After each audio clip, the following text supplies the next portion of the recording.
Bonjour à toutes et à tous, à la une de l'actualité aujourd'hui, après plus de 2 mois de fermeture, les discothèques peuvent de nouveau ouvrir au public. D'autres restrictions disparaissent également, les concerts debout peuvent reprendre. La consommation debout dans les bars, les stades, les transports et les cinémas est de nouveau autorisée. Une levée des restrictions bien accueillie par les gérants de cinéma notamment. La consommation de pop-corn, de friandises, de boissons représentant en effet une partie importante de leur chiffre d'affaires. Exemple au Cinéville de La Roche-sur-Yon. L'essentiel pour nous, c'était surtout de ne pas fermer, parce que l'important, c'est les films. Si on n'a pas de film à proposer, on peut proposer de la confiserie, ça ne servira à rien. Par contre, si on n'a pas de confiserie, on peut continuer à proposer des films, et c'est la chance que l'on a eue. Les distributeurs nous ont accompagnés, nous ont suivis, donc on a quand même pu proposer des films à l'affiche, maintenir nos établissements ouverts. Il y a des spectateurs qui ont un vrai plaisir et qui ont une vraie demande. On a reçu quelques appels ces derniers jours, des spectateurs qui voulaient s'assurer qu'à partir du 16 février, la confiserie était de retour. On sait qu'on a des spectateurs qui n'arrivent pas à associer la sortie cinéma sans le pot de popcorn qui va avec. Des propos recueillis par Grégoire de Châtillon, et cette situation sanitaire a par ailleurs des conséquences sur l'apprentissage de la natation chez les enfants. Pendant ces vacances de février, la piscine de La Roche-sur-Yon a organisé des stages pour les plus jeunes et la demande est importante. De nombreux parents s'inquiètent du niveau de leurs enfants. Ces 2 dernières années, en raison de la crise sanitaire, les élèves n'ont pas pu bénéficier normalement des cours de natation prévus à l'école. Reportage Pierre Dalicieux, Alexandre Debré. À La Roche-sur-Yon, pendant les vacances de février, les stages de natation sont plébiscités. On a une augmentation de 30% de la demande sur ce genre de formule stage. Également, on peut noter la même augmentation des demandes au niveau de l'école de natation de manière générale sur le fonctionnement à l'année. Une demande qui traduit un besoin bien réel pour les enfants. Il y a énormément de lacunes avec le Covid. Et on remarque depuis 1 an et demi que l'apprentissage de la natation est très faible. Et donc ça devient urgent que les enfants apprennent à nager rapidement.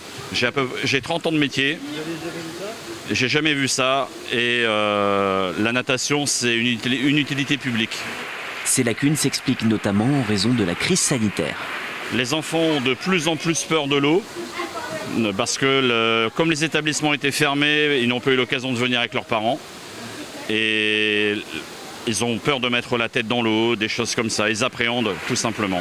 Des projets sont d'ailleurs en cours de réflexion pour apprendre la natation, mais aussi sensibiliser aux noyades. Deux axes qu'on souhaite développer, notamment le premier, c'est de développer des actions de prévention et de sensibilisation à la prévention des noyades en tout cas, en direction des enfants mais aussi des parents. Et aussi de développer des actions, ça c'est le deuxième volet, de développer des actions sur les enfants plus jeunes, voilà, dès l'âge de 3 ou 4 ans, pour essayer de développer au maximum l'aisance aquatique, voilà, préparatoire à l'apprentissage qu'on retrouve ensuite sur les cours. Au total, près de 100 enfants étaient inscrits pour participer à ces stages. Et direction Esnay, désormais 3 maisons sont en passe d'être livrées, des chantiers un peu particuliers puisque l'idée d'origine vient de l'association Handi Espoir. Et ces maisons sont destinées à des personnes en situation de handicap ainsi qu'à des accompagnants familiaux. Une initiative retenue par le conseil départemental dans le cadre d'un appel à projet. 6 personnes seront ainsi accueillies dans ce hameau appelé le Petit Chez Nous à partir de septembre prochain. Ces 3 maisons ont volontairement été implantées dans un quartier résidentiel pour être, entre guillemets, le plus inclusif possible avec la population locale. Donc il y a 3 logements et donc dans chacun des logements il y aura une famille dont une des personnes de la famille sera salariée de l'association Handi Espoir. Pour accueillir, donc chacune des familles accueillera 2 personnes handicapées qui auront chacune un logement autonome et avec une partie commune pour pouvoir faire des activités. Et donc ce sera de l'accueil à domicile, mais où les personnes sont salariées. C'est l'accueil familial avec des personnes salariées d'Handi Espoir. Un mot de culture avec la 2e édition du festival Vendée Musique et Patrimoine qui était présenté hier par le conseil départemental. Du 19 mars au 1er juillet, 7 concerts seront ainsi proposés sur des sites culturels, historiques ou naturels du département. Objectif, mettre en lumière ces lieux touristiques à travers la culture. On a de la pop, on a du folk, du jazz, de la musique classique avec le chœur de l'ONPL par exemple. Mais sinon, on a quelques têtes d'affiche, notamment André Manoukian qui va accompagner une chanteuse américaine. Et puis également Kerenan ou encore Ours, le fils d'Alain Souchon, ou Kali, bref, des noms qu'on connaît un petit peu. Tout ça avec aussi des chanteuses qui nous viennent d'Amérique du Sud. Bref, un beau palmarès pour cette saison 2022. Et à noter que la billetterie est ouverte depuis hier. En sport, TV Vendée s'associe à l'opération Sport Féminin Toujours, qui vise à mettre en lumière la pratique sportive féminine dans les médias nationaux et locaux pendant une semaine. En Vendée, pendant ses vacances de février, un stage de rugby s'est tenu à La Roche-sur-Yon. Et des joueuses venues de différents clubs du département se sont ainsi entraînées ensemble.